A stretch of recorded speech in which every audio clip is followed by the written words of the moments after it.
The Hawaii Sports Radio Network on 95.1 FM and AM 760 presents Wake Up in the Den with Ku'ule Agbayani.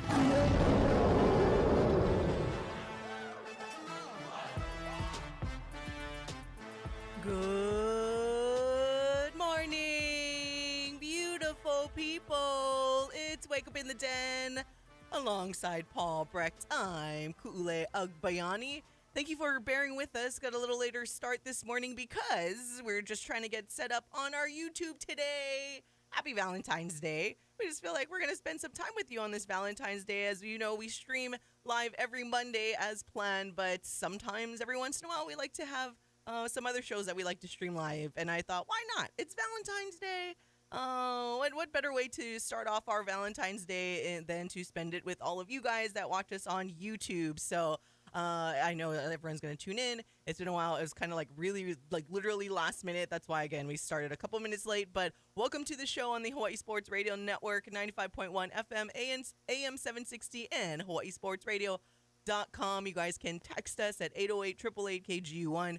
That's 808-888-5481, or, you know, get active in the chat there. And we appreciate all of you guys who listen, who watch, who tune in on demand. And that is why you guys are always the beautifulest of all the beautiful people. And we appreciate you on this Aloha Friday on opening day for University of Hawai'i baseball. Woo, woo, woo. That's kind of how we will be spending Valentine's Day, actually. We'll be all out there at the Les Murakami Stadium in what is looking like it's going to be a pretty darn special season for all of our UH baseball fans. And maybe even if you're a casual fan, I think we want to pay attention because the trajectory that Rich Hill has this program going, it's going to be exciting to watch. I'm excited to see this game tonight. You got Sebastian Gonzalez getting the opening night start on the bump. I know it was kind of almost like it's weird to say pitching competition because it's different how when we talk about. Kind of was. Yeah, when we talk about quarterback competition, right, it's just more of they're going to start. It's just a matter of who gets like the start in the first game of the series, all of that. So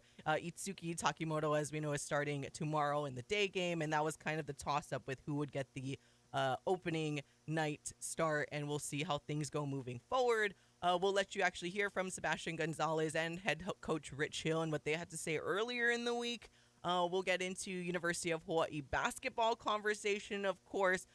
Yes, 2 wins last night for the Rainbow Wahine and, of course, the Rainbow Warriors last night, which, whew, that Rainbow Warrior game, even the women's game a little bit in the middle portion of the game got a little shaky and concerning, but nonetheless, both coming out with wins and get prepared to play a juggernaut team on both the men's and women's side tomorrow in UC Irvine. So, but at least you got 2 wins against Long Beach State for the men and the women, and we didn't snap the losing streak of the men's side for Long Beach State.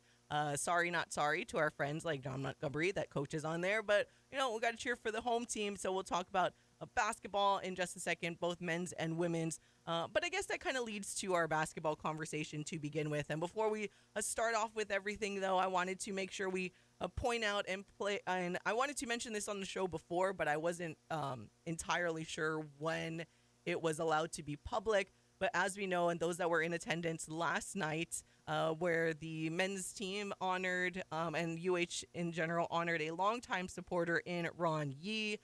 Those that I pulling up on our YouTube, and you saw a really nice little tribute there. So Ron actually had his season ticket seats behind kind of where I sit too. So like he was always there, a longtime supporter. There were photos on his seats, and there were also Lei that was there before. And then the other tribute that came from the team being that they put, I guess, Lei there. So after the national anthems, all the players had Lei on themselves.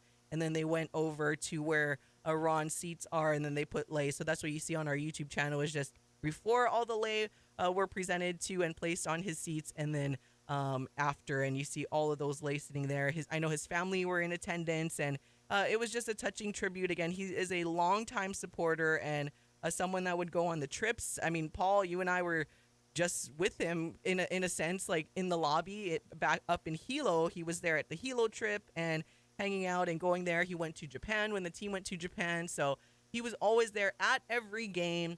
sitting behind us, and I know a lot of times like he would be he would be like yelling certain things, and I'd be like, yeah, what he said. Stuff where I'm like, I'm a little too close to the officials and stuff, but I'm just like, what he said. So he was definitely, his loyalty and support for this team is going to mean, it's he's going to be missed, and his family was there last night, very emotional. But it was also emotional for head coach Ron Ganat. And I know a lot of people, you can say what you want about the coaching, like whatever coaching abilities or whatnot of Coach Ganat, but there is one thing that is true with Ron. He genuinely cares not only about the players, but also about the supporters. Like this, Ron's passing actually did affect him. Like he was genuinely saddened I can about speak it. to that in a little bit too. Yeah, so he was genuinely saddened about it, and this is part of having his players do this for Ron last night. It comes from Coach Ganat, right? Like, so say what you want about him as a coach, but I think it's important to understand that as a person, you can't take anything away from EG as a person, because he genuinely cares about supporters like this. And to Ron's credit, Ron, there was a tribute video. I don't know where it's going to be released, but Scott Mason produced it and had interviewed him. And one of the things he says is kind of like what we say, where it's, hey, if you're not going to, he's like, I'm someone who I support when they're good and when they're bad, because if you're not supporting when they're bad, you can't just come around and support when they're good. He's like, I'm always there to be like, to contribute and to help get to better things. And so that's why he meant so much to the program. And he's been here or supporting the program since the Fab 5 days. So this entire time, long-time supporter through all of the different coaching changes and all of the anything ups and downs and everything, loss of scholarships and all of that stuff. Ron has been part of this Hawaii men's basketball family that whole time.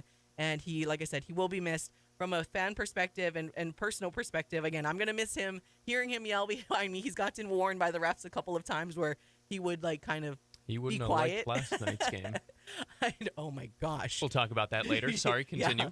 But yes, again, I just wanted to start off the show. Again, we found out about this last week, but I wasn't sure when I would be allowed to talk about it on air. And seeing the tribute last night for him, I wanted to make sure we start off the show, especially, you guys know, like, we're huge basketball lovers and supporters, and wanted to make sure we recognize the longtime supporter before Paul and I were even born, type supporter of this basketball program. So again, our condolences to, of course, his family who were in attendance last night, and just all of our aloha to everybody that did know him, and all of the other supporters that really got a chance to know him through all of the road trips and everything. So yeah, just wanted to make sure we spend some time recognizing and showing our appreciation for Ron Yee. Yeah, good on you, and I hope everybody who knew Ron had or had a nice night last night and enjoyed the tributes to him. I got an opportunity to chat with Ron after the game and after like post-game media avail, just kind of casually. It was me and Scott Robbs, actually. We were chatting with him, and we kind of chatted about the tribute of the night and just how special of a fan that Ron was, and how special of a man that Ron was in many, many ways. And it's funny, I continue to find myself saying this. I'm jealous of all the people who had these relationships with, and this is unfortunately, part of where the conversation went with us last night, is feels like we've lost a lot of really good ones recently, especially with Hawaii ties, and especially ones who cared, I mean, more than anyone else when it comes to certain UH sports, whether it's like we're mentioning with Ron in men's basketball. We'll talk about Don Robbs, and later today with the season opener, beautiful tribute that they'll have there. Like, there are a lot of special people that we've lost recently, and people who were kind from day one to a lot of us who came to the islands and weren't originally here from the islands. And Ron is one of those people. Ron talked to us about it, and out of respect for privacy and whatever, he can share whatever stories he would like. But it was really, really nice to hear the impact that a fan can have on a program and on a coach and all of that. I know that they played, some of the voicemails and the voice of Ron to the team last night. And, it's you see the fight that they played with last night, and it's hard to not think that they played a little bit inspired, a little extra inspired, and almost like they had somebody behind you yelling a little extra loud, you know? So a beautiful tribute last night from both the team and a lot of people who knew Ron, and I think that it's important. It is important that we recognize that type of dedication, and just at the end of the day, we say thank you. Because that's really what it is thank you for supporting UH Athletics through and through. I hope that we can show you the same support back. Yeah, and it was beautiful. Yeah, and that's why I'm credit to the team, to UH, to everyone that had a hand in. Even though it seemed like such a small tribute, it was very impactful, I think is the word, because he was impactful, right? And I know they recognized it on the Spectrum broadcast as well, but again, everybody, not just Ron, but everyone that continues to be longtime supporters through all of the ups and the downs and try to help make any program at the University of Hawaii better. We always appreciate you guys. And, you know, if you don't listen to the show, you're still a beautiful list of all the beautiful people in there. We'll put you in there and group into our dedicated listeners and watchers. We're going to take a quick break. When we come back, we will get into the actual basketball game that we saw last night. And whew, that was interesting. Definitely a game. It was. Was it? I don't even know. But we'll be right back on the Hawaii Sports Radio Network.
Wake up in the den with Ku'ulei Agbayani on the Hawaii Sports Radio Network, 95.1 FM and AM 760.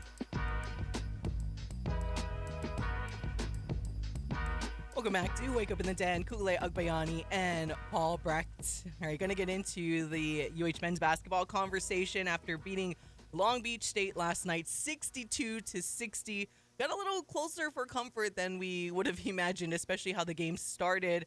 A little wonky. There was really no rhythm. A lot of it, to me, had to do with that horrendous job of officiating. And we try to be gracious, right? Being an official is not that, it's not an easy job. And it's not forgiving either, and I do understand that. But when it's a game like last night, and they were equally bad on both sides, but, there was no rhythm. And when I mean by rhythm, sometimes you notice some officials will always call certain fouls, or they'll call all the ticky-tack. So you kind of know.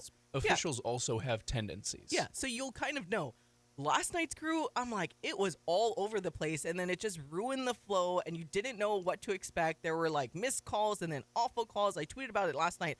I don't know what was worse, the officiating, or at the same time, Long Beach State was getting extremely annoying. I sit right there courtside, and I swear every other time they're just coming down the court, transitioning back to like defense, for example, and he's like, ref, next time, blah, blah, blah, ref. Blah, blah. I'm like, can you guys just like stop crying? Like, can you stop? Absolute sobbing. I'm just like, and that wasn't a foul that you're calling for, and you guys are getting fouls called too. So I'm like, I don't know what you're expecting. It was just, the entire game was just frustrating. That's why I'm glad we can at least talk about the fact that Hawaii won, because everything around it was just very, very excruciating to watch. But before we kind of dive in and really give our analysis, I want to make sure you guys get a chance to hear first what head coach Ron Yee had to say following that game. It's just a short little 4-minute clip, and then first he gives his opening comments immediately after that in the post game. So here's head coach Ron Yee. I'm really proud of our guys. I thought they, after Cal Poly, the last 2 games, and obviously Santa Barbara right there, but I just know I can feel the identity returning, and that is defend and rebound. And today, obviously, we turned over 1 time against the press in the first half and 11 times against the non-press, and it was rakes on the rebounds and the dribble, not seeing the ball, bobbles. We'll keep working at it. How do you overcome it? Well, you had 4 turnovers in the second half, which is really good. Create a separation. I think when you see it, it goes very hand in hand. Because again, when we don't turn it over, we're a really good offensive team by percentages. We're really good on the glass. We get to the line. You can't do any of those things on turnovers. So, but I thought our fight and toughness was there.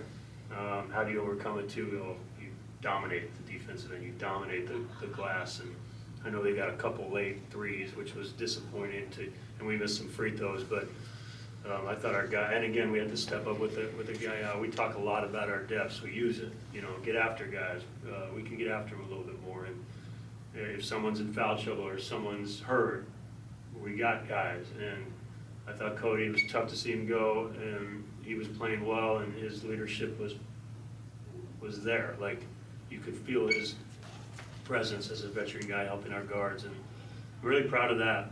Really proud of that, his maturity there. And your job is to do whatever you can to help the team. If you can't be on the floor, your job is to do whatever you can to help the team. And, today was an emotional day in a lot of ways. Obviously, we honored a dear friend, and I had a lot of respect for their program. I know those guys, great guys who can really coach. So both programs coming in, like I said, we were part of the few teams in our league that had new faces. And so both programs are kind of new faces dealing with some adversity, struggling a bit of late, but capable. Both teams are capable. You can see how talented they are. They're big, they're sized, they're shooting, and they have a point of attack guy who's a handful. And obviously we did a good job on Askew, which is no easy task. And that's a point of attack team cover. But,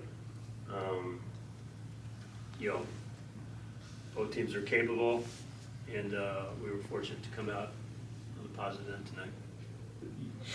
Speaking of the fiery nature of tonight's game, Coach, what was it about that call of the 3-point shot that seemed to really get you going?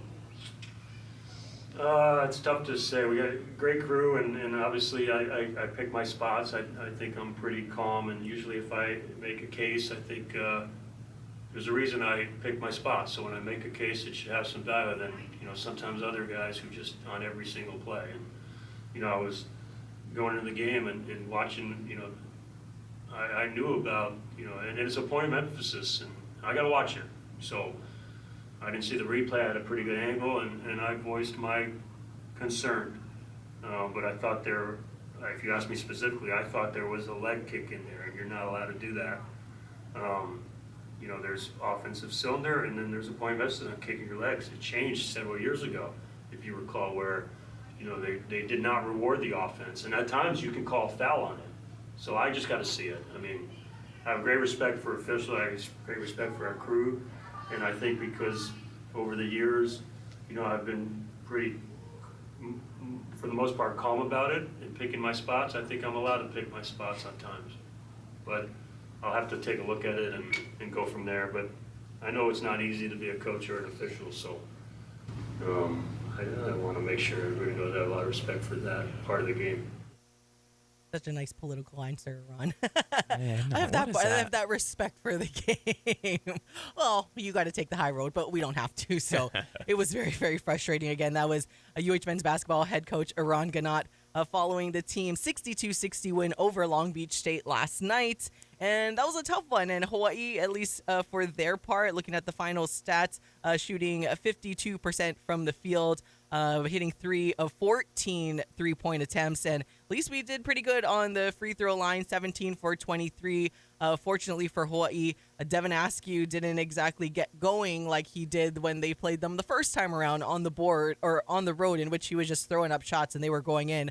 At Long Beach State. TJ Wainwright, though, he hit a couple of big three-point shots as well, but Hawaii able to squeak one out, and hopefully we'll get an update on Cody Williams. We know he went down, only played 5.5 minutes in the game. You were there. Did you see, was it his ankle or something? Like, I wasn't really looking at Cody as the play was happening, and just noticed that he didn't get back up. So I didn't really see what happened, and I was trying to watch the replay last night on TV, but I fell asleep, so I didn't really get to see what happened to Cody. And as far as the post game, Iran was asked about it, and they're going to obviously reassess today. He and did the Iran answer the same way Beeman does the Beeman answer. So we'll see how Cody Williams is. Aaron Hunkin-Clater obviously played a significant amount of time, 30 minutes to Career be exact. high. He was starting to get going. He put up 8 points, and I liked how he was starting to drive to the basket. What a wow, shocker. When you kind of let him play out, you start to see how he starts to look for shots and find the basket and does the dribble drive and everything like that. So it was nice to see. I'm curious, though, if he would have played that much had Cody not gotten down. Probably not, but at least we made it to the first media timeout that Aaron was still in the game. So that was a big thing that we were harping about, Paul and I, for the last couple of weeks, is we're going to start him. Why are you subbing him out so early? So it was nice to see. It was nice to see, obviously, Gitas get in there. Marcus Green start to go there, scoring 10 points off the bench. So nice to see some of the guys that actually had big games in that first game against Long Beach State, and Gitas and Marcus. And, hey, starting to see them come through to their own. Ryan Rapp obviously contributing as well. So the team, again, performance-wise, it was nice to see some of the guys that we haven't seen get into a rhythm lately start to hopefully find their groove again. But at the same time, that's why I was so annoyed with the officiating, because you felt like both sides, you just could not get a good basketball game going because it was just so wonky with the calls. And they're going to be on the call tomorrow, huh? Dang it. Where should I start here? One, I chatted with Cody last night after the game very briefly. I wanted to wish him well. Obviously, you hate to see any player go down, especially a guy like Cody who has worked exceptionally hard to get to where he is. That can be a scary moment when you do go down like that. He's also exceptionally tough. He's a really, really tough kid. So that's part of the reason why I was so concerned when he went down. And you can kind of, if you go back on my social media, I think you'll get that from my tweet originally. And when he went down, I was like, oh no, because it looked like it was kind of not in contact. He was driving to the basket and whatnot, but it wasn't like he had knocked knees with somebody or hit ankles or whatnot. Aran mentioned it was an ankle. I didn't ask Cody specifically what it was. It did look to be right around that ankle area that he was holding as well. He also was dealing with ankle issues earlier in the preseason time. So I'm curious if that tweaking that might have just kind of spooked him at first. And then not to say that he could have come back in, but at first he needed help off the court. And when I see that, and like I mentioned, Cody's such a tough kid, I'm like, oh my God, he might be done for the year. And then obviously he comes back out from the tunnel walking under his own power, a pretty minimal limp overall, never returned to the game. But Iran kind of more so said they're playing things easier and safer when it comes to that as well, where it's if he needed to play, they needed him. They had 4 guys. Otherwise, he can probably go out there and play. But it's not worth that. That being said, let's move over. If I speak on Aaron playing 30 minutes, I think I will be in big, big trouble. So I will not speak on that too much. I think it was awesome to see. It was unfortunate that Cody had to go down for us to see that. Exactly. But I thought that it was proof of what we've been saying, right? Where you continue to see Aaron get more and more comfortable. I still think they missed at least one assist, if not two assists, by the way. That's another, we can talk about that another time, but. Okay, so we just real quick story because it was in the beginning. Our group chat between myself, Paul, and Michael were going on, and then Michael had texted us later in the game, was like, wow, that was Aaron's first assist, and I'm like, what? Because in the beginning, at least in the first half, I just remember Aaron, they were going around the perimeter, Aaron kicked it to, it might have been Tanner's one, I don't know, but he kicked it to somebody, again, pass, no dribble, catch and shoot. And then I turned over to Mike and I'm like, would that count as an assist for Aaron? He's like, yeah. And then I'm like, and then when Michael texted us later on that Aaron's first assist was later in the game, I'm like, wait, what? But you know my qualms with that. I mean, like, who needs to look up the definition of an assist? It drives me crazy. There was no dribble on that pass, and I'm like, okay, like, do assists only have to be on like fast breaks or something, or like a lob? Like, that's why I'm like, who?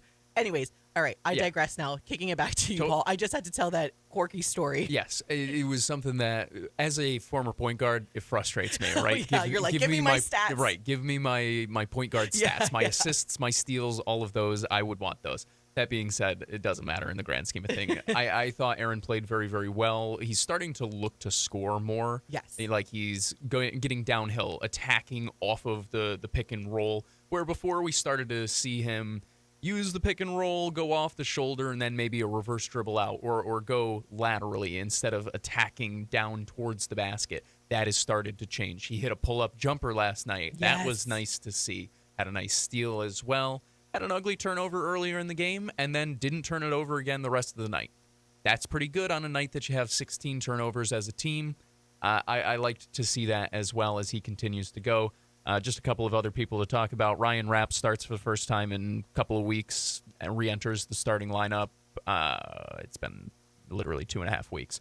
Thought he had a really nice night. Ended up dealing with some foul trouble down the stretch, but 5 points in the first half, 5 points in the second half, and both of them in like key stretches to begin the game to kind of give Hawaii that the pad that they needed or the cushion that they needed. Gitas, it was nice to see him be aggressive again. The 3-pointers were a little bit off the mark, but it felt like he forced those more than anything else. I loved his activity inside the arc. I'd still like to see him more, but it's hard to justify playing him more when Harry Ruliadev has been playing out of his mind for the last month or so, maybe month and a half. He was great on the road. He's been great, honestly. Like I just mentioned, he had 9 points, 9 rebounds, and it was a very balanced effort top to bottom last night, and I think that was the best thing to see from Hawaii going forward, especially considering that means top to bottom, including a guy like Marcus Green, who we saw kind of take a dip in his playing time, and we were like, okay, what's going on here? His shooting's not up to where he expected it to be. And then over the past, 5-ish games, he started to see an uptick in minutes once again and find that rhythm. And I mean, down the stretch, that's exactly what Hawaii brought him in for, exactly what they brought him in to be. And take that big shot, give them a 5-point lead, knock down the 2 free throws that seal it right at the end. Like everything you need a senior guard to be, a senior scoring guard to be. Marcus was that last night down the stretch. Incredible left-handed reverse layup off the glass as well. At one point, it was a great performance from him. Top to bottom, a team win, a great job by Hawaii. And before we move on, I'm going to say this. Long Beach State needs to focus on the court, man. Yeah. Because, oh my goodness gracious, Devin Askew is too good of a player to be chirping back and forth with a drunk fan on the baseline or be telling Aaron Hunkenclater after the game, talking about we'll meet up after the game. A psychopath, too talented of a player to do something like that. Honestly disgusting. And realistically speaking, a big reason why Long Beach State couldn't win that game, because Hawaii played pretty poorly in a long stretches, right? Where we saw it's not like we didn't have any scoring droughts last night. And we still had 16 turnovers. Exactly. So it's not like Hawaii played this pristine game and blew Long Beach State out of the water. I'm sure the Beach would have loved their best player to maybe not get his skin or get a freshman under his skin with 12 minutes left in the game. He's shooting 3 of 13 with 3 turnovers and too busy talking to a freshman. That's loser basketball. That's loser stuff from your leader. And that's why the Beach has lost 9 in a row. Like, that's what bad programs do. And we can talk about Iran and you can say whatever you want. There's a reason that Hawaii doesn't go on these long stretches where they look like Cal Poly of the last few years, or this Long Beach stretch where they've lost almost 10 straight games. There's a reason why. You know why? Because they take care of the business on the court. They don't focus on all the extracurricular BS. And there's a reason why they win games, why they snap losing streaks, why they do things like that, why they take care of business against bad teams like that. And I feel bad for Chris Acker. I feel bad for John Montgomery, because you need better from your leaders on the floor. I was very frustrated by that. Devin Askew started his college career as a high-level recruit at the high P4 level. That first game was so good. He is an excellent basketball player, but he has loser tendencies and loser qualities, and that's why he ended up at Long Beach State, leading a team who is going to finish towards the bottom of the conference. Woo! You go, Paul. I love it. We got spicy, Paul, but I get it. You're 100% right. Act like a senior. Yeah, especially when you've lost 8 straight. Maybe you should focus on playing a little bit better rather than trying to fight a freshman. Stupid. Stupid. Lucky for Hawaii, though, because if he was more focused, like you said, like Hawaii did not play clean whatsoever. What I mean. That's it's why like, if I'm his teammate, I'd be pissed at him. Yeah. What are you doing? Shut up, dude. Because TJ Wainwright, he was awesome last night. And it's not like he's not this same little firecracker chirping, talking smack the whole time. But it's the Bush League stuff afterwards. Yeah. It's such a joke. Because that's the thing, right? Basketball in general, both on the men's and women's side, it's all about a little smack talk. You know, it's you're fun. like, yeah. Competition. You know, when you drive, I mean, that's why being posterized is so funny, because it's like, yeah, I got you. Even like, saying, you can't guard me. Yeah, you couldn't guard me in your dreams. But you're right. You're right. Askew was just a little, like, too He wanted to too take emotional. it outside of the court.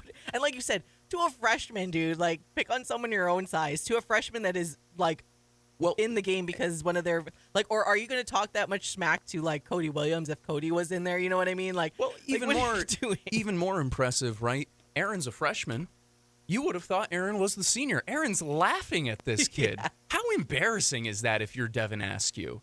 And like I said, I'm trying to give him as many flowers as I can because I really do believe the kid is a good player. He has all the talent in the world. We saw it when we were at the beach. But because he's focused on the wrong stuff, because he's too emotional, because he can't keep his head in the game, they lost last night, and they gave away a game to a team in Hawaii who, honestly speaking, tried their best to give it away at the end. Yeah, oh my gosh. Anyways, good thing they didn't, because they got to figure things out before tomorrow night, because obviously we know it's going to be an interesting game. Anyways, we're going to take a break. When we come back, we will tailor our basketball conversation for a little later. I want to switch it up a little bit because it is opening night for Rainbow Baseball and what is looking like it will be a very, very special season. As if it wasn't special already last season, still have that home win streak going on right now. We'll see if they can continue it tonight. But we'll be back to talk Rainbow Baseball and actually let you hear from the starting pitcher from tonight and what he had to tell the media earlier in the week. We'll be right back on the Hawaii Sports Radio Network.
Back to more Wake Up in the Den with Ku'ulei Agbayani on the Hawaii Sports Radio Network, 95.1 FM and AM 760.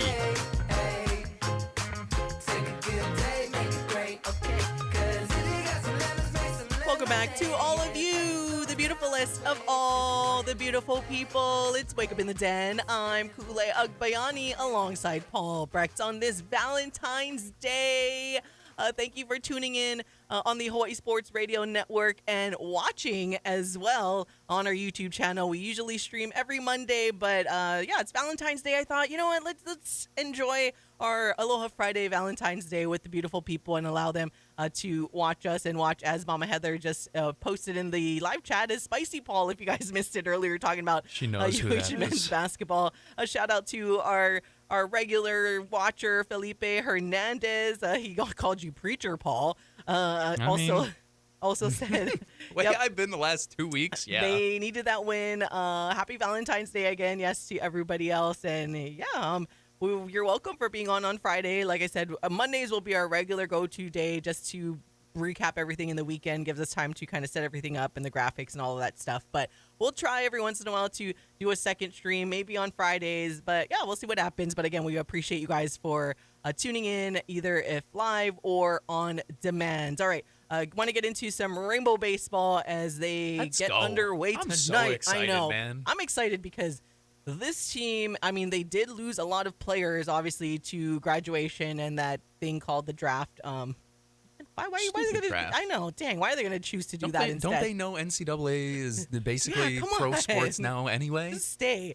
No, but still, they reloaded and obviously have great coaches there. One of the things that I know a lot of fans and of the media members really are excited to see is the pitching staff that they have put together, and Coach Hill and Zuni and what they've been able to do so far. But before we kind of get to it, want to let you guys hear from the starting pitcher that's going to be on the bump tonight. Again, it was going back and forth between Sebastian Gonzalez and Itsuki Takimoto, but will be Sebastian tonight, the left-hander who did get shut down, unfortunately, last year, but for good reason. I'm glad we'd rather have him healthy, ready to go. He's just a sophomore, so this audio from the little media avail earlier in the week starts off with him just kind of talking about that and being shut down last year and how his off-season has went to get healthy, and now we'll see him on the bump tonight. But here is Sebastian Gonzalez.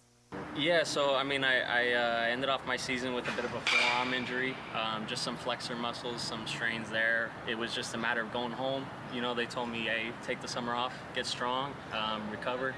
And ultimately, I mean, it took me about maybe a week and a half, 2 weeks before I started throwing again. But I really didn't get 100% till about a month in. So it was good to just be home for the summer, gain some weight. I mean, I needed it, and just to come back stronger and be the guy that they wanted me to be.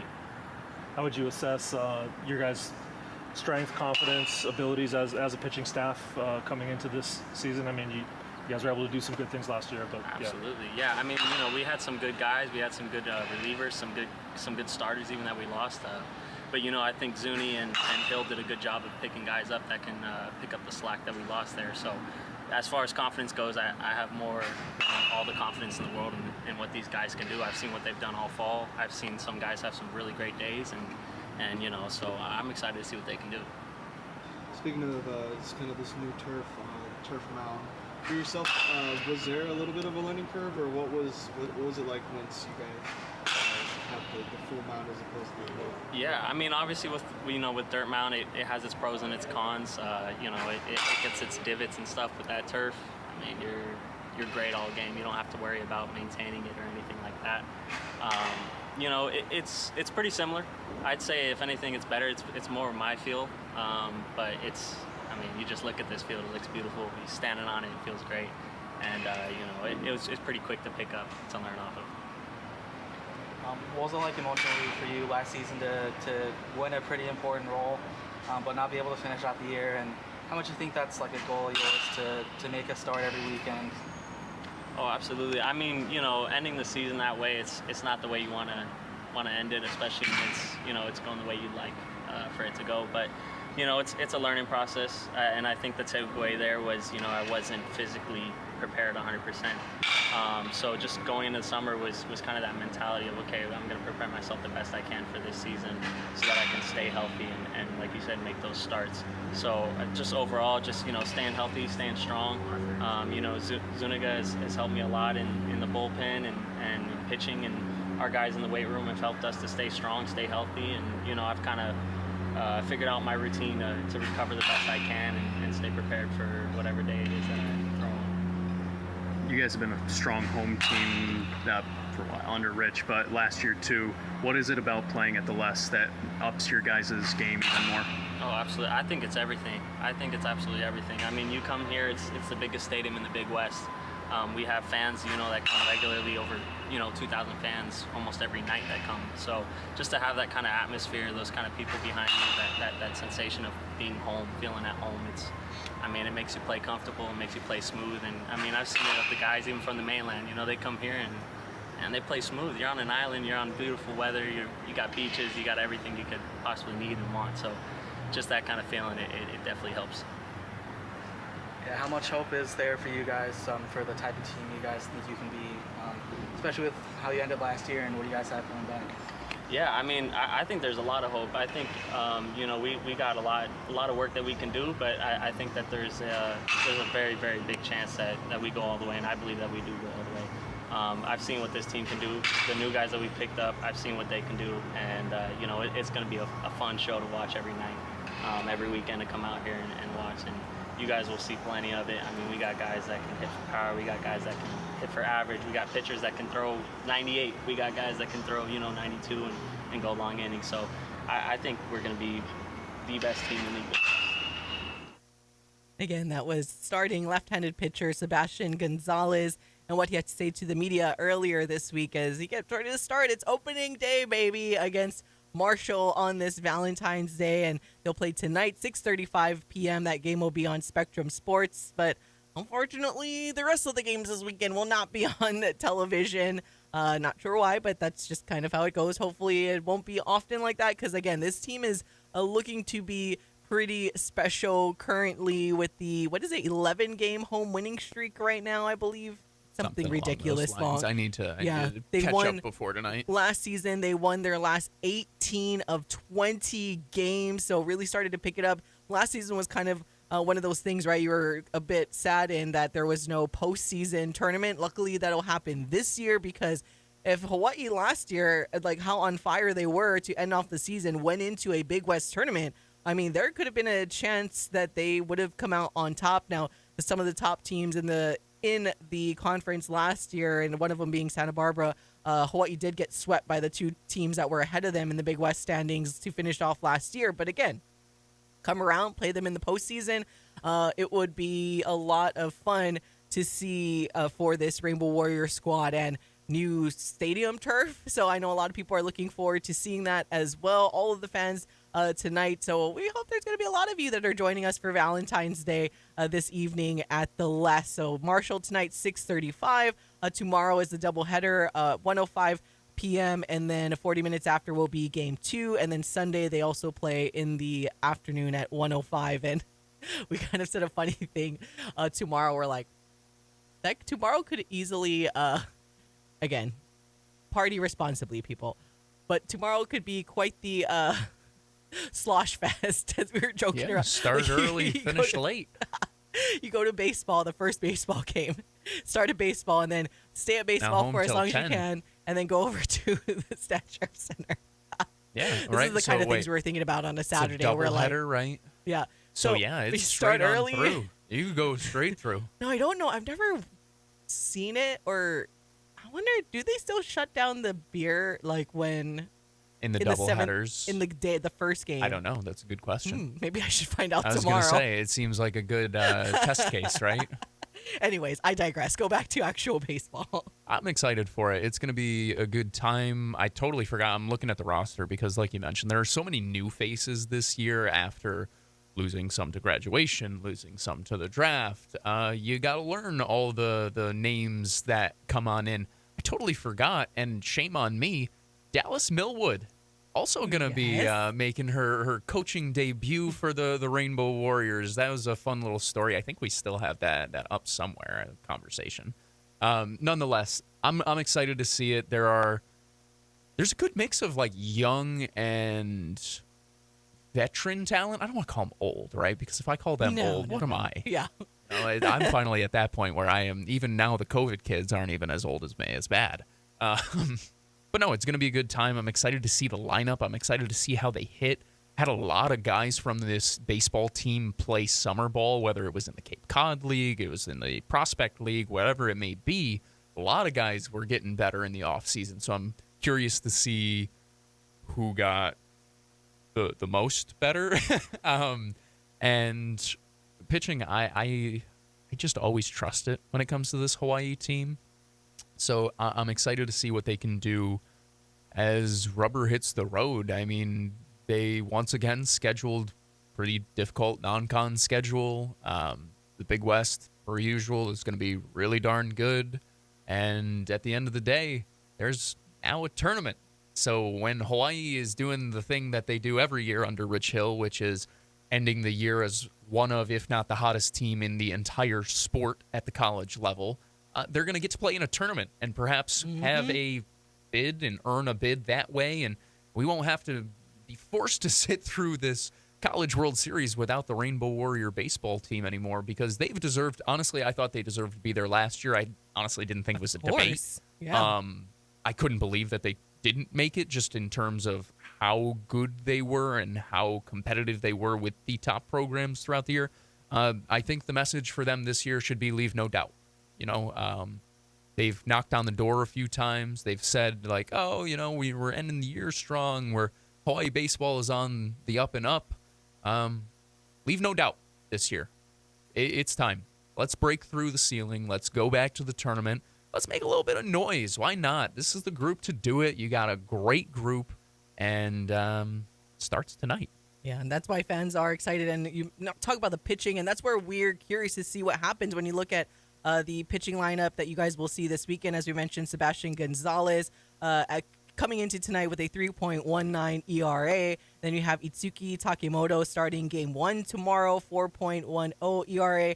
And then in game 2, you have Corey Ronan, a left-handed pitcher. So you got two lefties starting there, and then Itsuki is the righty. And then Sunday is TBD. So looking forward to, as we mentioned, just the pitching, I think, is something that fans can definitely get excited about. And I know Itsuki is kind of like the fan favorite right now, right? He's kind of like the one that everybody, but he changed his walk-up song. Oh, we got to pull that up and talk about that in the second hour, because they kind of released all of their walk-up songs for this season. And naturally, I'm anti-status already, and I didn't know like half the songs.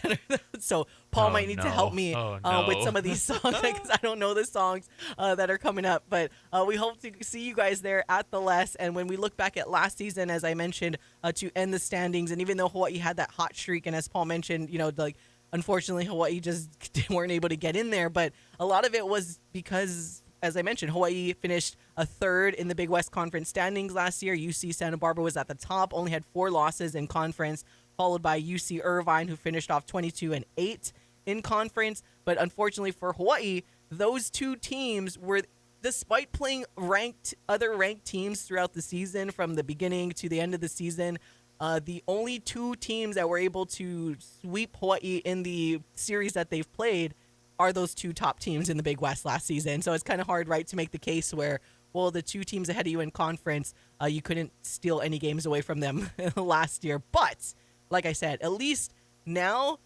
should Hawaii have the same type of momentum and way to end the season, and you take that, again, 18-20 out of into a postseason tournament, I mean, you're looking at a very different ball game, to say the least, no pun intended. But it'll be exciting to watch.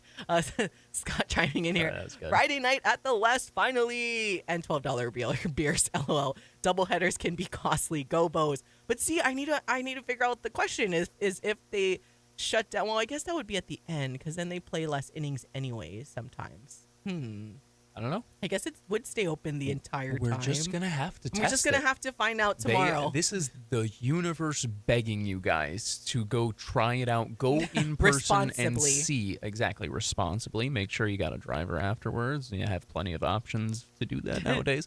But yeah, it's going to be a fun time. Like Koo said, we'll be out there tonight. Our whole team as always, it feels like. And then rubber continues to go with the road because tomorrow, from start to finish, almost noontime to what'll probably be about 10 p.m. the way those end of nights go. It'll be a long Saturday, but can't wait to see all of you guys there. Hope to see you out there tonight. Yeah. Looking at this again, 18-2 over the final 20 games to tie for the best record nationally by any team in their last 20 games of the season. UH's 5-game winning streak is the longest active one nationally. So I know that's just overall. And then I got to look it up. I want to say it's 11 with the last time I was doing some show prep in terms of their home winning streak that Hawaii has so far. So Paul Brecht confirms. But that's what I forgot to bring up. And we'll hear from Rich Hill in the second hour. But something that I didn't leave in there in the second hour was kind of a funny tidbit where a Christian made it known to Rich Hill and even myself, because I was not aware of that either, that under Rich Hill's, because again, going into his 4th season here for the Rainbow Warriors, but apparently I don't know if you guys were aware of this, but they have lost every single season opener under Rich Hill. So obviously doesn't take away from how they've done, but it's just kind of funny. Look at the opponents they played to start the year out the last few years. So there's always tough opponents, of course. But even Rich Hill, when Christian asked that, like, did you know that you don't win any of the openers? He's like, really?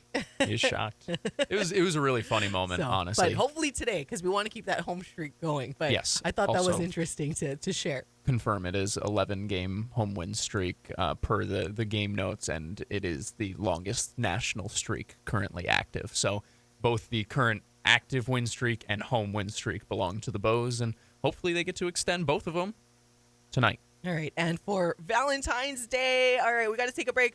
We will be right back to talk some more, probably hoops. We didn't get to chat about the women's game yesterday, and also get our thoughts on the upcoming matchups against Irvine for the men's and women's teams. Hear from Rich Hill coming up in hour number 2 as well, and a lot of fun on this Valentine's Day. We'll be right back on the Hawaii Sports Radio Network.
to more Wake Up in the Den with Ku'ule Agbayani on the Hawaii Sports Radio Network, 95.1 FM and AM 760.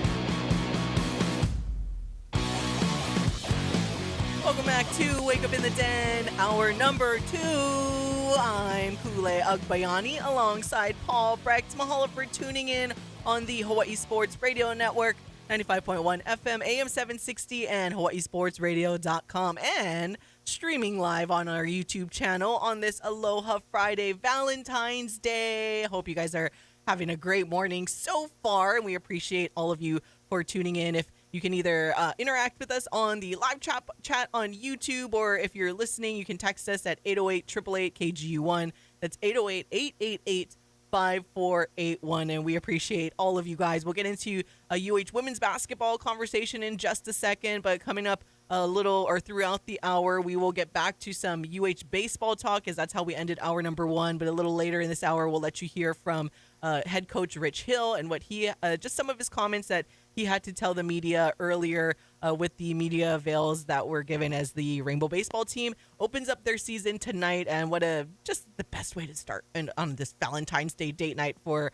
I hope, a lot of you. I know that's my date night. That'll be Sioux Paul's date night. A lot of UH supporters and couples that I know, it's kind of their Valentine's Day, and what better place to spend it at the Les with brand new turf and everything like that. Scott saying if we're going to be walking around on the main level during the game, we will not be. We will be in the corner at the Aloha deck. So, but maybe we'll kind of peruse around I have a tendency to wander at times, and baseball games are long, so I will definitely wander at some point. Well, so if I do see you or you see me, please tap me on the shoulder, say hello. I am not a scary guy at all. Plus, it's date night with your wife, so you can take her to go walk around and come back. Yes, though I don't know, she'll be too busy with the hot dogs and the nachos and all these things. So, but no, if you guys see us, always please feel free to say hi, and we love to meet you guys. But yes, we'll get into our baseball a little later, as we are just uber excited for the season to start, because this team is gearing up to be something special, and kind of how I feel about when we talk about like our HPU side of the, our HPU fam with baseball and softball as well. They started off the season pretty good. And yesterday's Sharks Weekly, if you guys missed it, it was, as always, the softball shows are the best. So if you guys missed yesterday's Sharks Weekly featuring softball with head coach Shorty and then a few of the players, be sure you guys listen on demand at hawaiisportsradio.com and click on the HPU Sharks tab, or wherever you get your podcasts, Apple Podcasts, Podbean, Spotify. Just look up Hawaii Sports Radio, and you guys can listen to all of the stuff there on demand. So we encourage you to listen to the softball one, and we will have our first HPU softball broadcast next week, Wednesday, and that will be against Chaminade. So you guys can tune in for that, and we are looking forward to the Diamond Sports starting up, because there's nothing like softball and baseball, and a lot of times I don't always like talk about it, and I've said this to you guys before, where I've never played, so my expertise level is not up there when we talk about maybe like basketball, and even football and soccer and all of that stuff.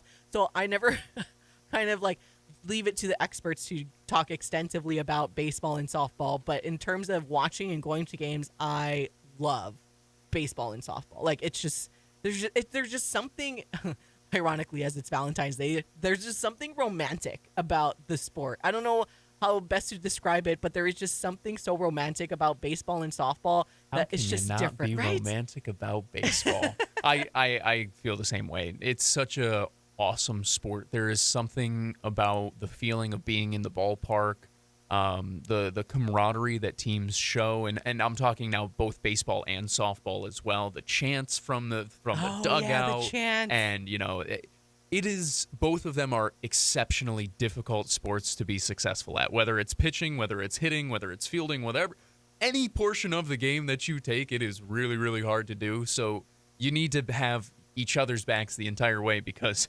sometimes you don't even have your own back. And I'm excited for it. It's cool to see the camaraderie day in and day out. And there's just a magical aura to a ballpark where you go and you know that, and I know this has changed a little bit with the pitch clock and whatnot, there's something about not having a timed game. It is, because when I go to a baseball game, I'm not going. Especially a Rich Hill game. No, especially a Rich Hill game. When I go to a baseball game, I'm not necessarily going thinking like, oh, when the time is ticking down, it's like you have this set number of outs. What can you do with it? And I'm also going to enjoy the experience. I'm going to go have a hot dog. I'm going to go have whatever. I'm going to enjoy the air. I'm going to. Part of my favorite parts of these media avails that you hear is in the background, you hear the hitting of the ball in the background and the pop of a glove and the sounds of baseball are just so beautiful. It complements everything. So I'm really excited for it. And the romantic is a perfect word. And what better day to be romantic than Valentine's Day? That's why I thought it's kind of like, it's funny how the opening night is on Valentine's Day, because that's how I always view baseball, especially at the last. Like, it's just so romantic. And the sun sets right there beautifully. And sometimes, as Rich Hill describes it, this helps with the competition, though, as the Manoa mist comes down and everything like that. Or, you know what, if you're just with your buddies and standing in the beer line the whole time, that's romantic, too. It's all romantic. And we're going to have a lot of fun tonight. But we'll get into, again, a more actual baseball conversation a little later in this hour. And we want to go back to our women's basketball conversation now, as the Rainbow Wahine getting another win and extending their win streak on the road after beating Long Beach State 72-65 yesterday. So winning streak extended to 12 for the Rainbow Wahine. Lily Wahine Kapu scored 14 points and surpasses 1,000 points in her UH career. I know Paul was a little bummed about that because she was 1 point shy of doing that here at home. I was so mad at her. What the heck? What the heck? So unfortunately, fortunately she did it, but unfortunately, mad, by the way. When we talk about being romantic, it would have been romantic, Lily, if you did that here at home at a home game. But no, nonetheless. Stop the game. Oh, that was Lily Wahine Kapu's 1,000th career point with the University of Hawai'i. Please congratulate her as she becomes the 25th member of the prestigious club. And now we have to do all of that later, and at that point, she's gonna have like 100 extra points, and it's like, it's fine. No, congratulations. After they kick Irvine's butt tomorrow, and then we gotta wait for them to come back, and they don't play on Thursday, so we gotta wait till Saturday. No, nonetheless, we love it so much. So congratulations to Lily Wahine Kapu, again, surpassing 1,000 points in her UH career. Obviously, we know in her collegiate career she had already surpassed that, but now with UH, she surpasses 1,000 points.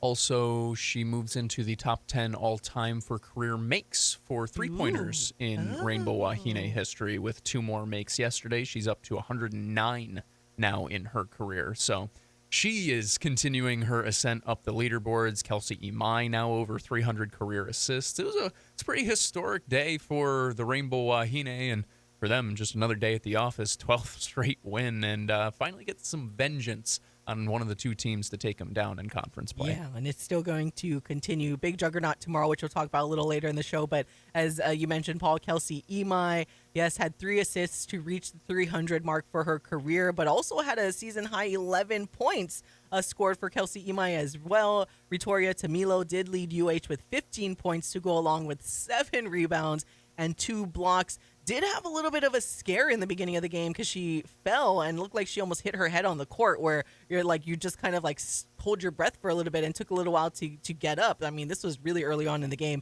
and I was like, all right, she seems fine. Everything's fine. Unfortunately, another player that we're not sure if everything is fine is Mia Uhila. She looked like she kind of is dealing potentially with an injury. As we like to say, we won't know, though, because I know Coach Beeman always keeps that tight-lipped in terms of the status and health status of a lot of the players.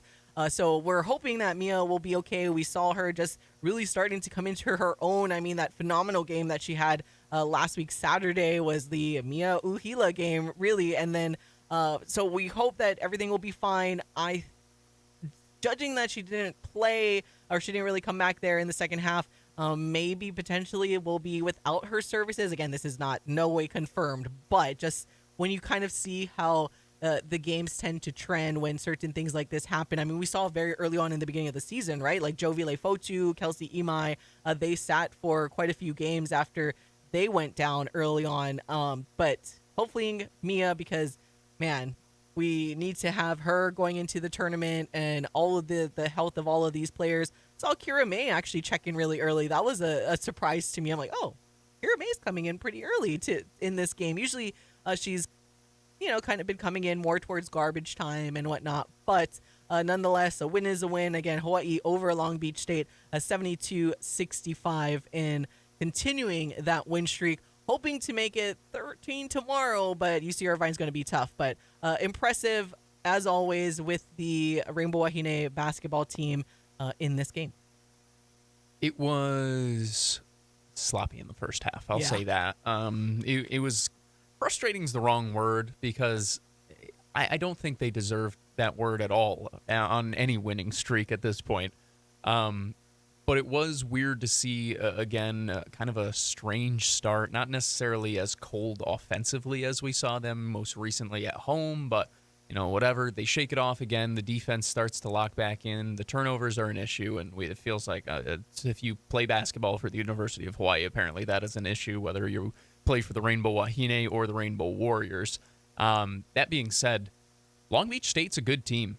I mean, this is a team who was in a three-way tie for first place with UC Irvine and with Hawaii up until about 2 weeks ago when you hit a rough stretch, and those happened for everybody. Luckily for Hawaii, they got theirs out of the way at the start of the Big West season, and since then, they've taken care of business in every way, shape, and form. Part of that is because, they have had so much depth. Part of that is because, and I'm going to say this part really quietly, they had done a better job staying healthy recently. Like, Lily Wahine Kapu misses a game because of an illness. But outside of that, I mean, what else have we really had? Imani Perez has really been playing. We got Kelsey Imai back. Jovi Lafotu's there. Ritoria Tamilo plays every game. Brooklyn Ruhr is always there, a stalwart. It's like, you have all these players who, and once again, I'm going to knock on wood, had finally started to stay healthy. So it's unfortunate to see Mia Uhila go down, especially as she's now started to come into her own, not just offensively, but defensively as well. Activity on that side, whether it's with her hands or reading passing lanes, or sometimes every once in a while getting a hand on a ball that could be a block in some cases. So it's unfortunate. Hopefully she's okay. Hawaii has enough to get it done still. Yeah. On Saturday against UC Irvine.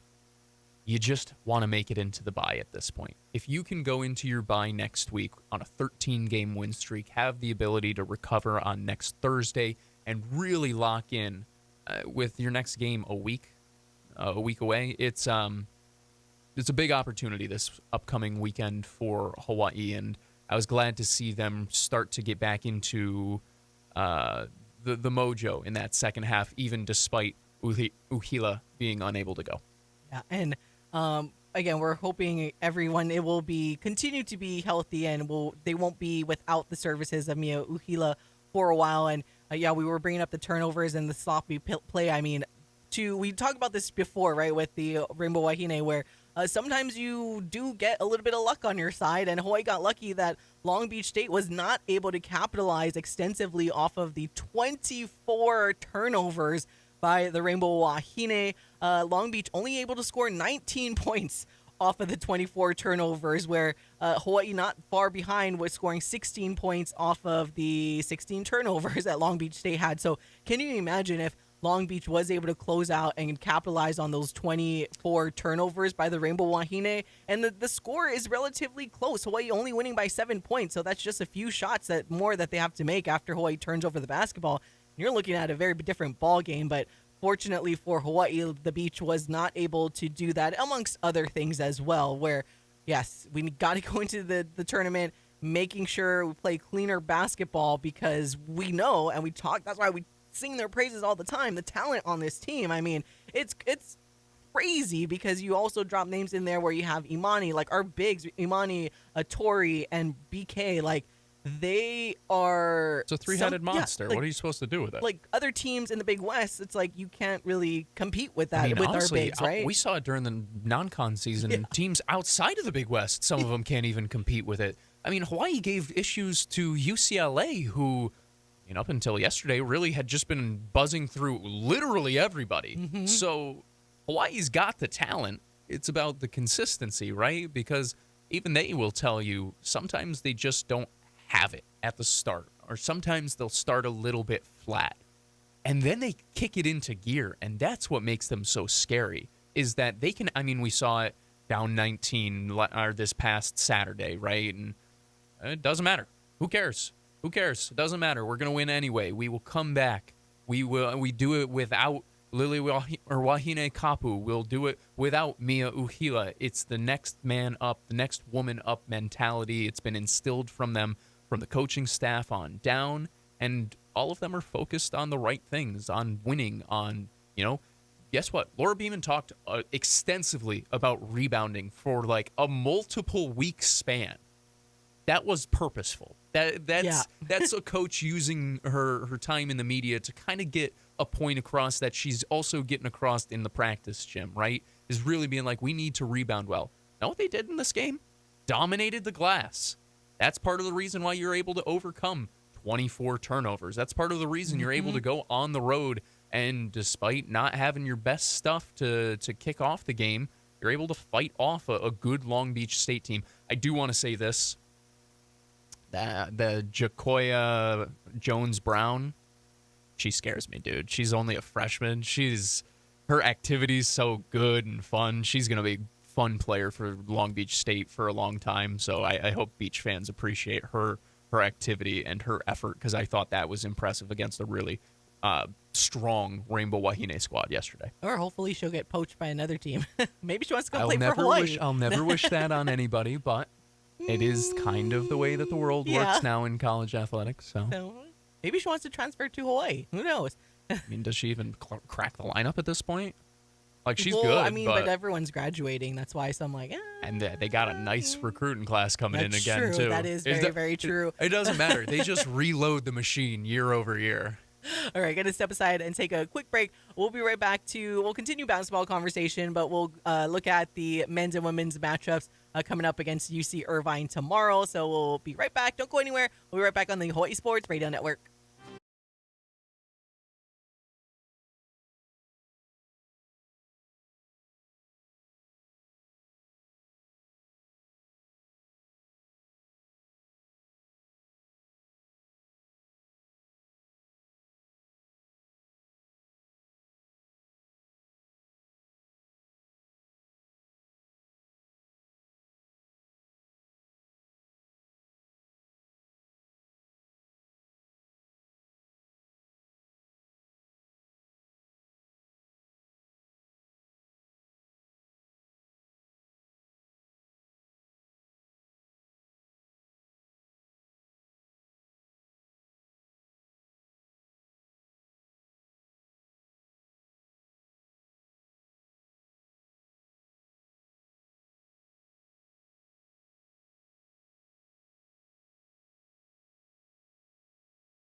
Wake Up in the Den with Ku'ulei Agbayani on the Hawaii Sports Radio Network, 95.1 FM and AM 760.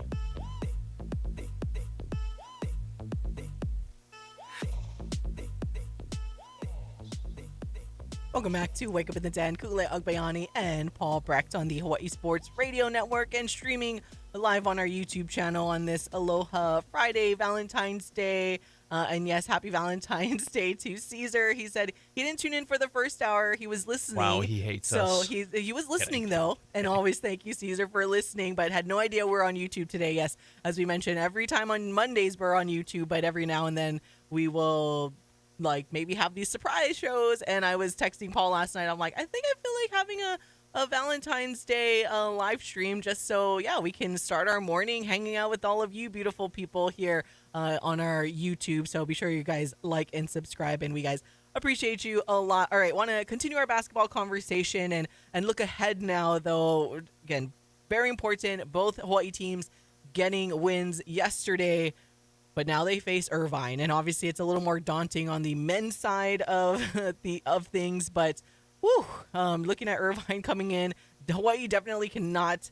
And let's start with the men first, just so it's like we don't go back and forth. Okay, we'll start with the men first. Hawaii cannot have the game that they had last night against a Long Beach State team who was horrendous, because UC Irvine's coming into town, and they are still fighting UC San Diego for the top of the Big West Conference standings. Both teams sitting at 11-2 in the Big West, and followed closely with CSUN, UC Riverside, Davis, UCSB, and then Hawaii right there behind UCSB. And fortunately, to Hawaii's credit, and I mentioned this a little bit yesterday, that it was very important that Hawaii come out with that win against Long Beach State, because they are second to the last. But at the same time, when it comes to the wins, Hawaii wasn't that far ahead of the Long Beach State, who is currently on the outside looking in to missing the postseason tournament.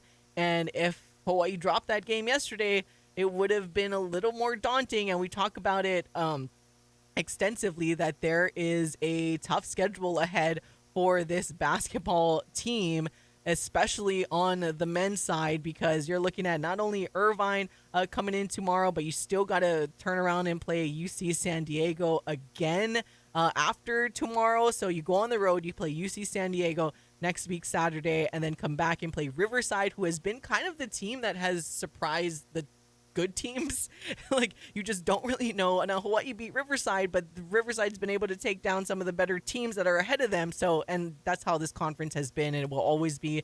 Then you come back for Show 'em Your Aloha Senior Night to host UC Davis, who theoretically you have the talent to win, but Hawaii did drop that game at UC Davis in the first half of the Big West Conference season, and that was a close one, losing 68-66.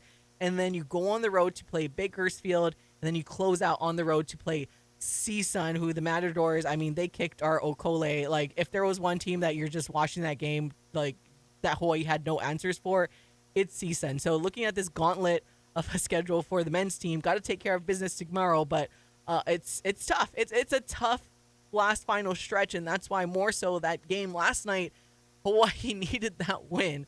Because if you drop that game, it becomes even more and more daunting looking at finishing off the Big West Conference season, just trying to squeak in to the postseason tournament. But Irvine, as always, hope to see you guys there tomorrow to be yelling your heads off and out yelling Russell Turner, that's for sure, tomorrow.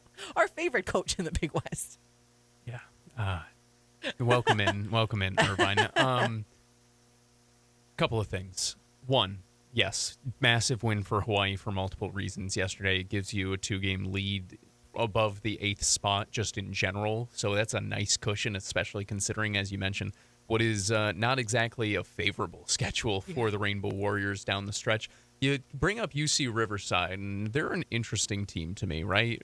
Where they are unbeatable at home, it feels like. They're 11-1 at home this season. Overall, they have one loss within their own. Is it the SRC? Is that where they play? Something like that? Who cares? They're 5-9 on the road. So Hawaii gets them here. You know who that one loss at home was? The Rainbow Warriors. So the team who was in there, nobody else can beat UC Riverside at Riverside. Well, Hawaii beat them there. So luckily for you, you took care of business early on in the year. You did that. And you've now given yourself an opportunity against what is a very quality UC Riverside team. When they're going to come into your place, that'll be an important one where you're going to have to continue their struggles on the road while continuing to protect your home floor, which for all the struggles that have been of late for the Bows, they take care of business in the stand, and that's important. You need to be able to win on your home floor, and they have some opportunities to win, important games on their home floor, closing it out, and it starts tomorrow against UC Irvine, right, where that's a team who they're coming off a pretty sweaty win of their own, right? They fought tooth and nail with UC Santa Barbara, who you also just fought tooth and nail with, right? That should give you the confidence, hey, we were right there with Santa Barbara. Irvine was right there, and they needed a buzzer beater with 0.6 seconds on the clock to beat UC Santa Barbara. So why can't we beat them when Irvine's coming to our place? They just had to expend all that emotional energy, all that stuff. Why can't we beat them and, maybe play a little bit of spoiler, too, to that top, you help out UC San Diego for now and then do the same thing to UC San Diego next week. San Diego. And that's the thing. I know I mentioned it before, but just in case people didn't see it, where UC San Diego, they smacked around UC Irvine in their home court at Irvine, beating them 85-67 just a couple of days ago. Again, as Paul mentioned, Irvine's coming into town with a win over UCSB, but right before that is when they got smacked by UC San Diego. So we'll see what team comes into town tomorrow. Hawaii, I think, has just collectively the talent to compete with Irvine. Again, CSUN is kind of the main team, and I guess San Diego to an extent that is the team that scares road me. Game scares me because a lot. They're just so incredibly athletic that Hawaii just doesn't have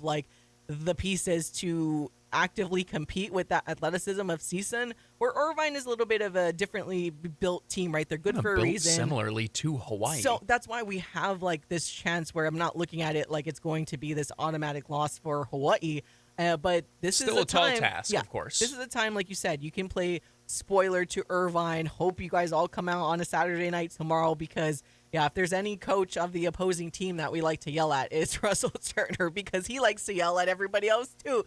So it's just kind of fun. I know our friend Ben always has fun with Russell Turner there as well.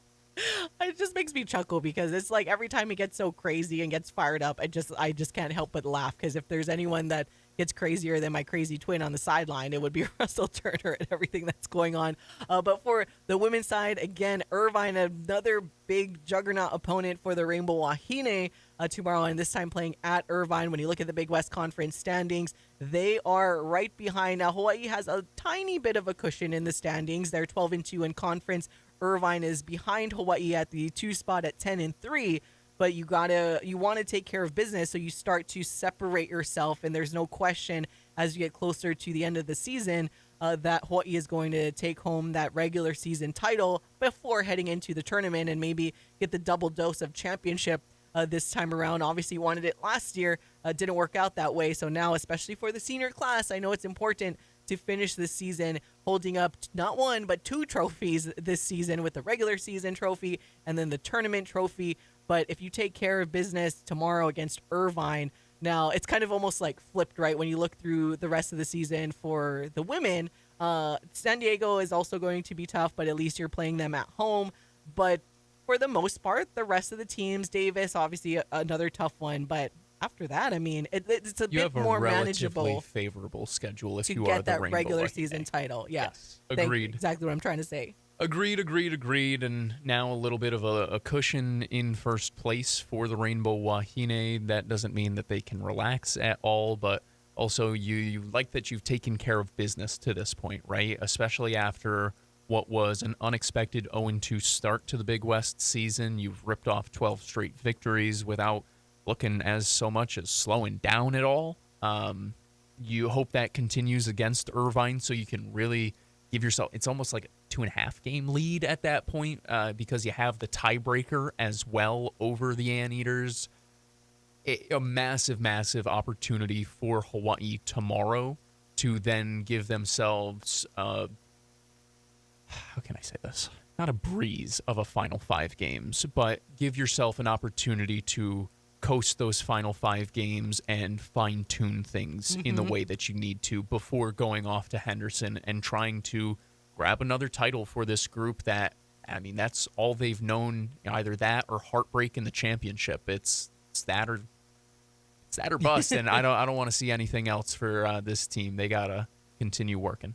Yeah, and looking back, that was Beeman's Bigger Bash where Hawaii last played UC Irvine, and that was a close one, just squeaking it out 46-42 in that last game. So hopefully they can take care of business tomorrow, but we will see. Looking forward to it. That game is at noon, though, so it's a little earlier than usual. Like usually it's like 4 o'clock, but tomorrow's women's game is at noon. Then you guys can watch it on ESPN Plus. All right, gonna step aside. We'll be back to start talking about some rainbow baseball and let you guys hear from what head coach Rich Hill had to tell the media a little earlier this week. So don't go anywhere. We'll back in a minute or 2 minutes on the Hawaii Sports Radio Network.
Wake up in the den with Ku'ulei Agbayani on the Hawaii Sports Radio Network, 95.1 FM and AM 760.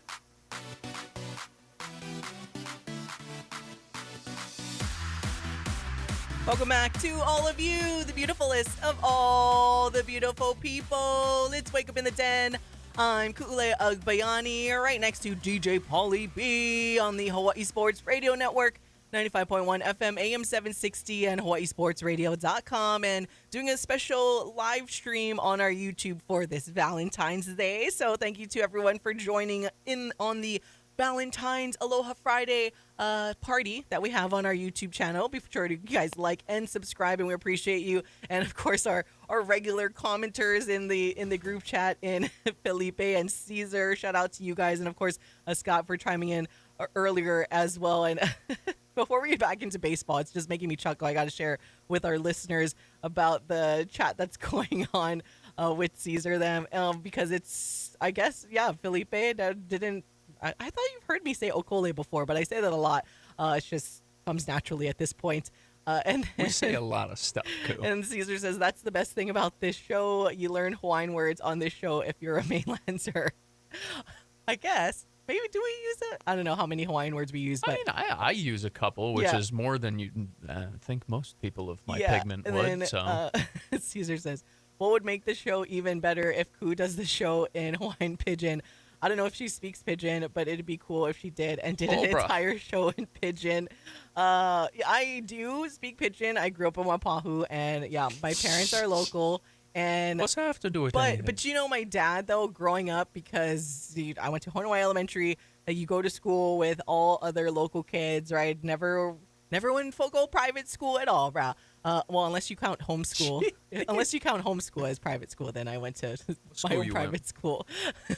I was homeschooled for a couple of years in middle school, but my dad, when I was in elementary and I kind of started to, I guess, speak Pidgin, he would scold me a lot, actually, and it didn't really allow me to. So now I appreciate it because now I'm able to easily turn it on and off. But yes, I do speak. A little. Yeah, I do speak Pidgin or broken English or however you want to say it, and because like I said, a local family. I grew up from my Hawaiian side of the family is from Nanakuli, and then also from parts of Kalihi, and so I just grew up in all of that. But it is kind of funny. I don't know if I could do an entire show. I don't know, and people wouldn't understand. Maybe we'll do a special like YouTube only stream, and maybe I'll attempt like a to segment do or something. I'll attempt to speak Pidgin the entire time, but I don't know if I could carry it that long. It would be funny though. It'll have to be like a character of yours. You know how I have like Positive Paul or whatnot, where it's like a persona, where it's like we get the local coup, like the pigeon coup. The pigeon coos, right? You know, no, sorry. Also, good morning to Alex, who just let us know that it's 6 a.m. Saturday over there, which is insane to think about. I started doing all the math in my head. I'm like, okay, carry the one and this here, and then you move the day here, and each one ends in Y, and then I got there eventually. But no, good morning to Alex, and good morning to all of you beautiful people tuning on in. Also, good afternoon. I know my parents are tuned in, or at least were tuned in at one point. It is the afternoon, 2:30.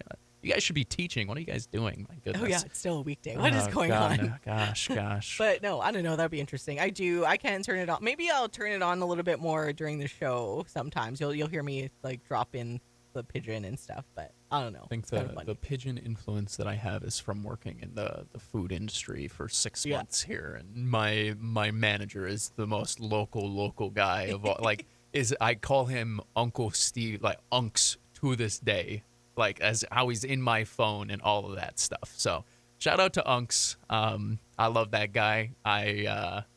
It's the only reason I understand Pidgin to begin with. It's true. And now you can hear it here a little bit. But I don't know. It'll be interesting. Well, we'll put that request into our producer of the show. Yeah, I was going to say, We'll I'll have to shoot one into her. With the pigeon cool. But Caesar, I'm a little surprised, though. Like you said, you said your parents are Filipino immigrants. My grandfather, actually, my maternal grandfather, he's straight from the Philippines, came over here to Hawaii, too. But bro, you grew up in upcountry Maui. Like, I'm surprised that you don't speak Pidgin. Like, that's... But it's fun. We'll have a fun time. Anyways, getting back to our sports chat, as now I digress. We will get more baseball conversation for you guys as we're talking about in hour number 1. Rich Hill and co. open up the season today. What a romantic time for Valentine's Day, spending it at the Les with probably 2,000 plus other people that will be in attendance, likely to see the new turf and watch, like, hopefully the home win streak continue for the Rainbow Warriors. But before we chat about that a little bit more, I want to let you guys hear from from head coach Rich Hill. And we're actually going to start off with a nice question there from our Paul Brecht, who, we're going to start off with a question from Paul to Rich Hill and the media avail earlier this week. You guys were a really strong home team. You guys have been a really strong home team. What is it about the Les that makes you guys or improves you guys even more? The fans. That's the end. We have the best fans in the country, and this place is special. We call it the Manoa Magic. It gets late in the game. There's going to be a little mist. Teams are going to start making errors. Strike zone kind of gets a little bit smaller, and it just is a very difficult place to play. Teams visiting here. Spend some time in Waikiki. Great, beautiful. We fully support that. The time change, is a factor, in some of these games. But more than anything else, it's just the fans, and the environment. On the West Coast, you just don't see this. I'm a California boy, and the only place that really gives it to you like this is Oregon State, and, they don't come close. Coach, you guys have been consistently top 4 since you've been here. Now you have an opportunity to play for the bid in the tournament. What are your thoughts on that changed this year and how it might set you guys up? Well, I think it's great for our conference. We were the last conference to adopt a conference tournament. It's just great for every team in the Big West. The student-athlete experience just goes through the roof. Everybody's playing, for that golden carrot, on that last weekend. It'll come down to the last game, that last spot. And we just haven't had that. So, I think that's just great for our conference. In terms of how we approach that and our mindset, nothing really changes. It's just completely, focused on the process. We have an obsession with excellence. We're going to be extremely prepared on game day. Our effort, enthusiasm, and attitude is going to be unmatched. And that's what we're all about here. What was it like placing Dallas? And who's the guy? Dallas is irreplaceable. That guy, Dallas Duarte, what an institution, legend, for the Rainbow Warriors. Looking forward to this edition, Hunter Faldo has really stepped up. Local boy from Mililani, really had a good weekend, this past weekend. And, he, along with Connor Palmera, local boy from Maui, by way of Cal State Bakersfield. Those two guys are going to share the catching duties. David Vergel de Dios from Maui as well, a freshman, has really been surprising, especially on the defensive end. There's a great saying that I love, and it is, all will be revealed. So there's tons of opportunity at the catching spot specifically. And we'll see who takes that thing in a couple weeks.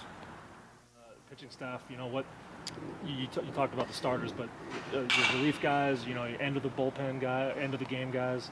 How strong do you feel about what you put together? Well, I'm looking forward to seeing, how these guys perform. When there's some external stimulus. In terms of the fans here, the atmosphere at Les Murakami Stadium. When guys put the uniforms on, cross that little white line out there, things sometimes can be different. That's why we spend so much time on the mental game and become so process-oriented. But I'm looking forward to seeing, what a guy like Liam O'Brien, can do when he can touch 98 miles an hour and, Zach 10, going out there like it's a wiffle ball game, and a guy like Charlie Adamson and Isaiah Magdaleno and Freddie Rodriguez, Corey Ronan, the young guy Cooper Walls. I think you guys are really going to enjoy watching him pitch with, that combination of, power and finesse, So there's a lot of guys that we feel can go one inning. We have a saying, don't save anything for the swim back. Swim out to that buoy, at Ala Moana. You might be gassed. We'll come and get you. Don't worry about it. But you got to go hard. Suicide pace, and that's kind of how we'll do it. We've got a ton of pitchers, and we're not going to ask them to do anything that they're not capable of, but between 15 and 25 pitches, they're going to go for it. So it's going to be fun.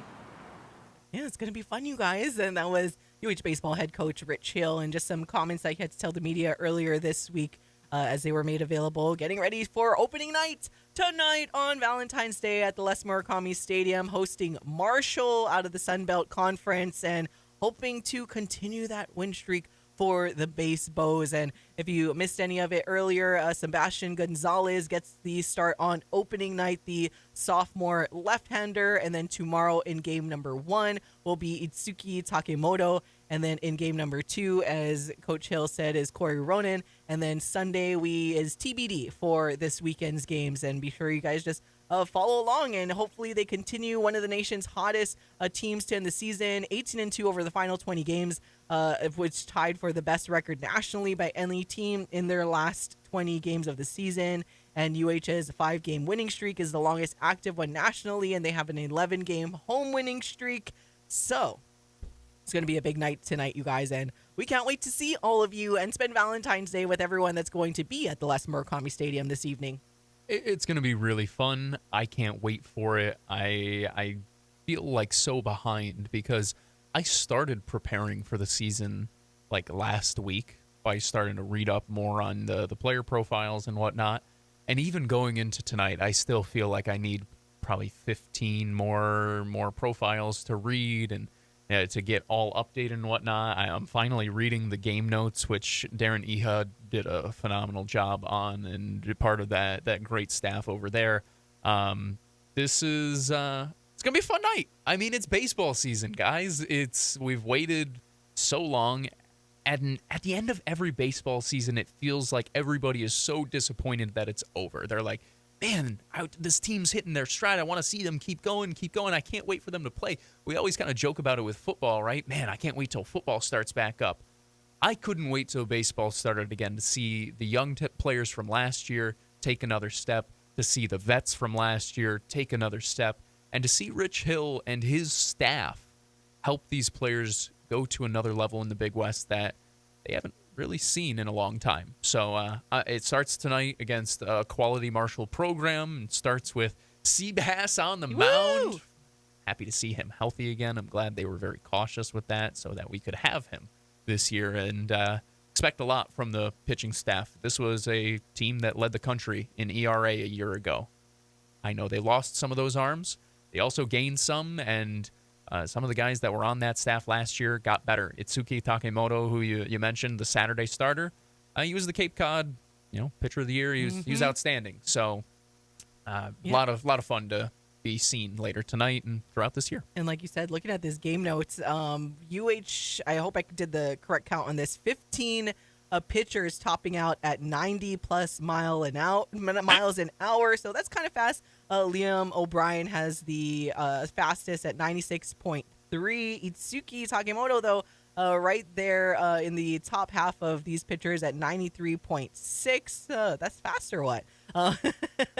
So Sebastian Gonzalez at just over 90, so 90.8 miles an hour. And the Rainbow Warriors, I mean, they're bats, and they have a lot of transfers and new faces coming in as well. So hey, it's going to be exciting, and we can't wait for it. Again, hope to see you guys this evening, 6:35 p.m.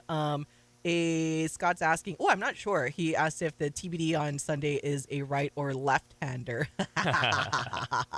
Just kidding. Go Bows. Shout out to Scott. I know. I love it. Thanks for tuning in, you guys. All right, going to take a break. When we come back, we're going to have a little fun on this Valentine's Day when we come back from break. And Paul, maybe we'll share our little love stories with the fans listening and watching, kind of a background into our relationships here. This is kind of fun, like, why not? Why not? It's Valentine's Day. Let's have some fun to close things out here on this Aloha Friday. We'll be right back on the Hawaii Sports Radio Network.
Wake up in the den with Ku'ulei Agbayani on the Hawaii Sports Radio Network, 95.1 FM and AM 760.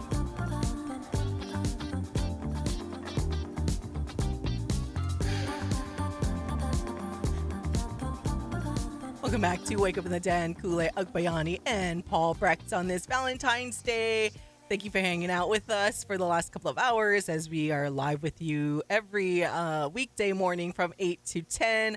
Either on radio, online at hawaiisportsradio.com, or every Monday, especially on our YouTube channel and doing a special YouTube live stream today for Valentine's Day, as Paul at least came prepared. He wore a pink shirt today. I am not. This was in theme. purposeful, by the way. I did think about that as I put together my wardrobe for today. You know, I was like, it's Valentine's Day. I did miss out a little bit on the big pink night last night. I got that last night. Yeah, I noticed that. I wore all black, which, to be fair, if you're gonna do it, you know, you could either wear pink or wear literally the exact opposite. But yeah, you know, this was purposeful. So this is something about me.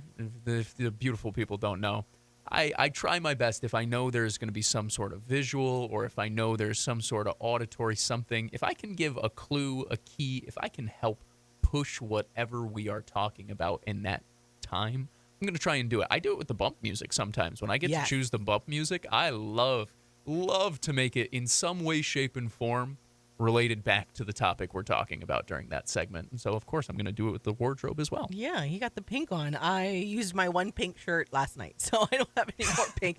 I have a second one. I also don't have a lot of red either, so I was like, my only red shirt actually that I have is a UNLV shirt. So I don't think I should have worn that today. Probably Actually, not. I have a second red shirt. It's kind of red, I guess. It's a Tabasco shirt. That's my only other red shirt. But yeah.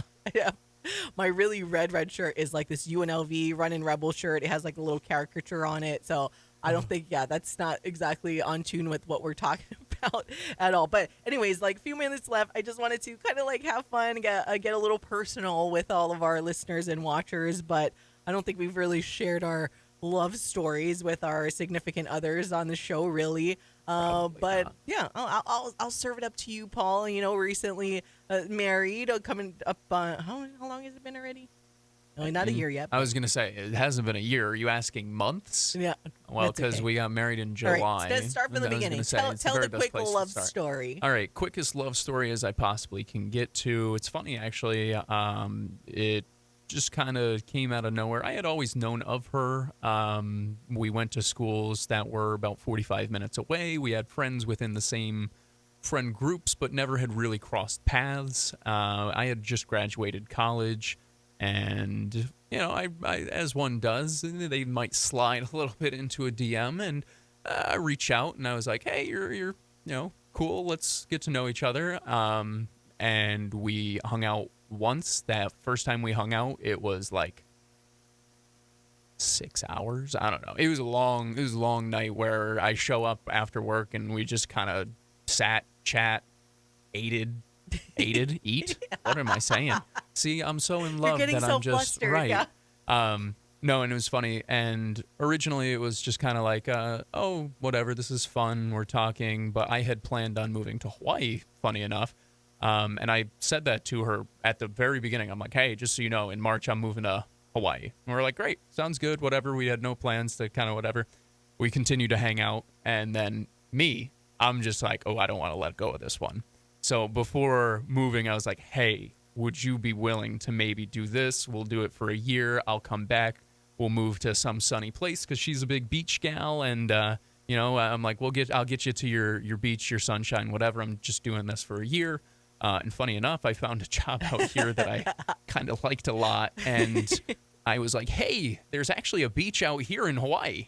And of course, after she had said yes to seeing through maybe trying this long distance thing at about 5,000 miles, you know, one thing leads to another. I move her out here, and now all of a sudden we're married with a cat and all of that. And it's a pretty good life. I love it. And we are glad you know, she wanted to move out here and decided to move out here, and glad you like your job and stuck with us for over a year that you've been out here in Hawaii. Certainly worked the out. original plan. It did work out just fine for all of us. Obviously, like equally worked out for all parties here. But yeah, I love that. And going to be a year this summer of being happily married. I love it for you guys. Time goes fast, man. Yeah, mine started off how all great love stories traditionally start off. At the bar. I had to ask him this morning. I was like, what number of Valentine's Day is this that we're each other's Valentine? And I think it's 11. I think it's the 11th Valentine's Day. So it's been multiple Valentine's Days. And again, it started the best way that it all starts at Actually, he was a former, at my previous job, he was a client. Not my client. That Not would be your wrong. client. Not my client. Would never. And he made that very clear when we first started hanging out. And I would be like, "You're a client. I can't hang out with you." He's like, "I'm not your client." It's like, My king. My king. Oh, I love that. so he's like, "I'm not your client," which it's true. It was a salesperson and like getting advertising and stuff like that. And yeah, we just So funny. it was honestly just we used to party all the time, and then we hung out like entirely sober once, and we're like, "You're actually not that annoying." So you're pretty cool. We can hang out when we're not just partying together. And you like sports, I like sports, and the rest is history. And it's like Funny how that works, huh? And then I was like 25 years old. Got me. But it was a fun time. We'll see you guys tonight at the Les, but we gotta go. So for Paul Brecht, I'm Ku'ule Agbayani. Mahalo for listening and watching. It's been Wake Up in the Den. Bye. Your home for